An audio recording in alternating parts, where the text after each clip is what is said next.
Yo, what's going on, everybody? This is Felix, and today I got a huge update finally with the STI rebuild, and I'm also going to show you guys some new parts that just came in the mail. I ordered all these parts from Import Image Racing, and I got some specialty, like specific parts that I'm going to put you guys onto because you know I don't gatekeep for shit. So let's get into it. She's going to be back real soon. I'm talking a few weeks time. Let's get started. All right, guys, so right here, as you can see, we got some nice goodies on the table. We got something I'm really excited to run on the car, and we got a little bit of bling on there as well. So let's go over some of this stuff that we have here on the table, and let's talk about what's coming up next for the STI. All right, boys, so I did make a big old long video on going over the iWire fuel pump controller and the hardwire kit that they have with it, and to be honest, the video was just kind of ass. It wasn't really like a how-to. It was just kind of going over like the steps in the process of the whole thing. I ended up just not liking the video, to be honest. It really sucked. So I'm not going to be releasing that, but I do have the iWire fuel pump controller hardwire kit installed on the car. I think in that video as well, it's been a little while. It's probably been like 2 or 3 months since I installed that thing. But I also got a new carbon fiber trunk. So obviously it's dirty, but I got everything installed on the car and it looks really fucking good. I have my titanium JD Customs badge on the end over there as well. This thing's ready to get put back together, man. I've been waiting so long. It's been over a year now at this point that the car's been down. So I'm really excited for what's coming up in the next few weeks. So yeah, that's a quick update on the iWire fuel pump controller harness that I got. So moving on to the next thing, I just got a brand new OEM 11mm oil pump.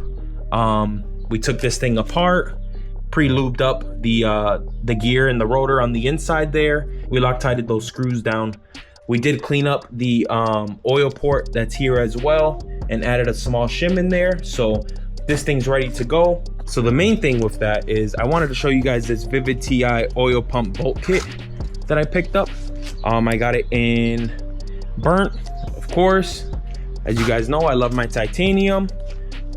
So this here, I know obviously you're not going to be able to really see it, but it just makes me excited to, like, when I install this all together, just having those in there, it looks really good, and it just really adds a little touch of the stuff that I like to it. So it's not something really for you guys to be able to see, but it's something that I'll be installing. I'll see it and I'll be like, damn, that shit looks good. So the next thing that came in the mail here is my brand new IAG 6-quart oil pan. So I bought this as a whole kit. So it came with a brand new pickup as well, and it came with the windage tray. So I'm not going to take this out the wrap, but there's the windage tray there with the supplied hardware. This is the only oil pan that I recommend to grab if you're gonna get an aftermarket oil pan. Do not go with the Killer Bee oil pan. I really believe that's what caused my failure on my STI.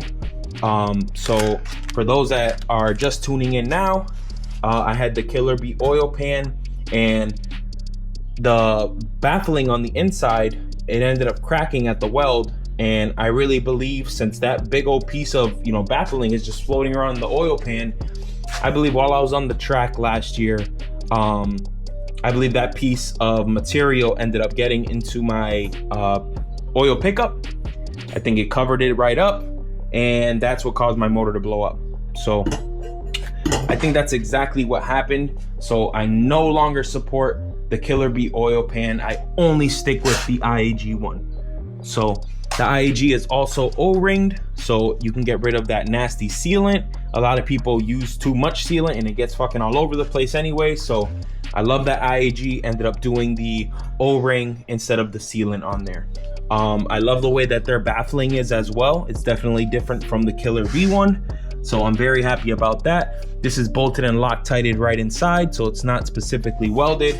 No vibrations or, you know, launching the car or anything like that is going to give you any problems with this thing cracking on you. So you pay a little bit of a premium for this, but it comes with everything you need, and it's definitely worth it. So yeah, this is probably my favorite part of the whole rebuild, is just having this on there, because I am kind of traumatized of what the Killer B1, what I think the Killer B1 did, you know. So moving this to the side, I did want to showcase this to you guys really quick. So I mean, as you guys know, it's getting fucking harder and harder to be able to find TGV deletes and to be able to, you know, run the car without all this extra shit going on because the green speed stuff or whatever. My car, I'm not even gonna lie, the STI made great power with all of this stuff in there. I'm talking, you know, the secondary air pump, I'm talking the OEM TGVs with the butterfly valve on the inside. The car made power and it ran good.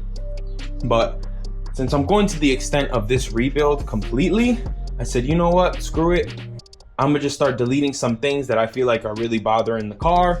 So I got rid of my secondary air pumps. I did buy the block off plates for those. And then with these here, since I'm not paying $400 or $500 for TGV deletes, I was just scrolling on YouTube and I found this dude. I'll insert his information down below, but he goes and he actually does CAD design, and he developed a OEM TGV delete kit, right? So this is made out of a nylon 3D printed material, and he supplies all the hardware that you need. He supplies the smaller plug as well, and he has a step-by-step instruction guide on how to install this.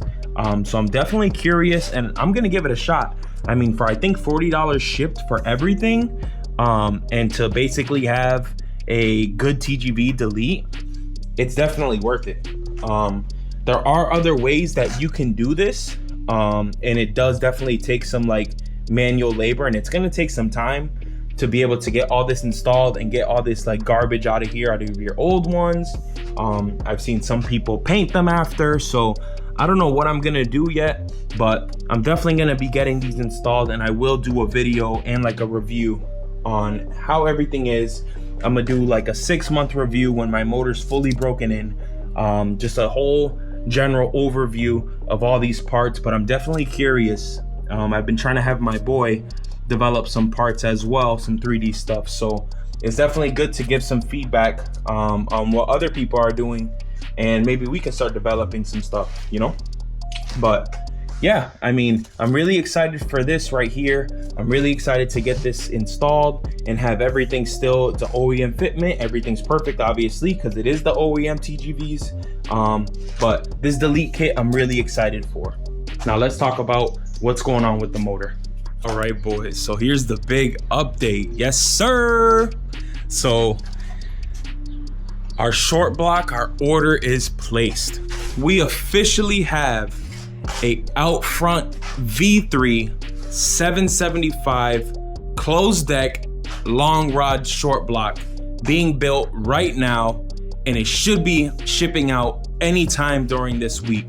Right now it is Wednesday the 24th of June, so I'm hoping by, you know, maybe the end of this week that thing ships out and it's at my door. I also placed my order with OUTFRONT to have my ARP 625 plus head studs. Those head studs are gonna actually hold the head and the block together, so I'm not gonna lift the head again on those stupid ass fucking ARP 2000s that were in the car before. So those 625s are gonna keep those heads together, keep everything running good. I'm not gonna lift the head. I'm not worried about any of that coming from the car for this season. I also ordered a JE Pro Seal head gasket kit. So I do have the OEM master gasket set that I'm gonna need to put this motor back together, but I reached out to OUTFRONT, and that's the head gasket that they recommended for my build, for my power level, you know, for my turbo, just for my normal setup. I kind of had to give them a breakdown of what I use the car for. Do I drive it often? Do I track it? Do I race it? You know, I give them all those details, and that's the head gasket that they told me to go with.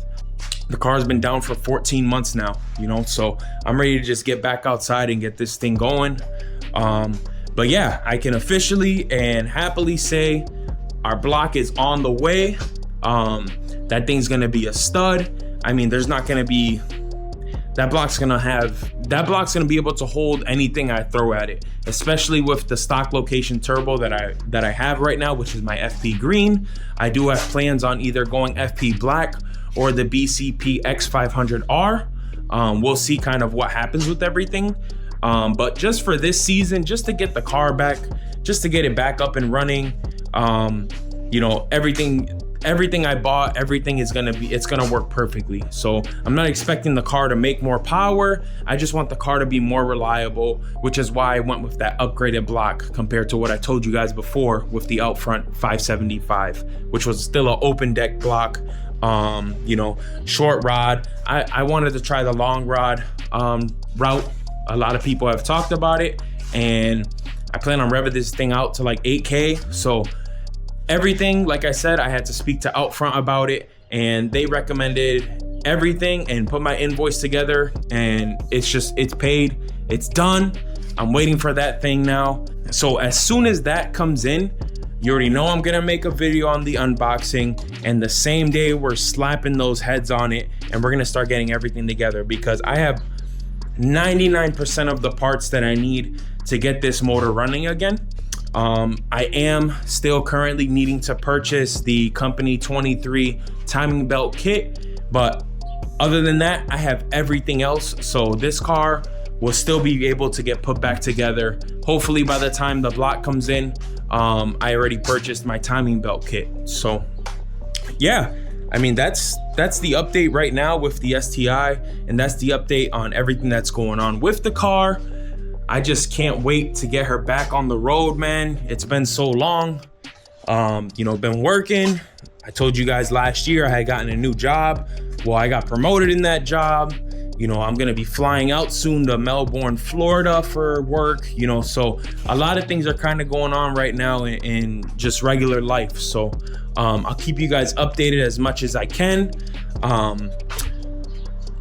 As I said, I do have the iWire fuel pump controller harness installed. There's some small pieces I still need to install to finish the actual install up, but I need the battery obviously in the car. I need to have things kind of put together.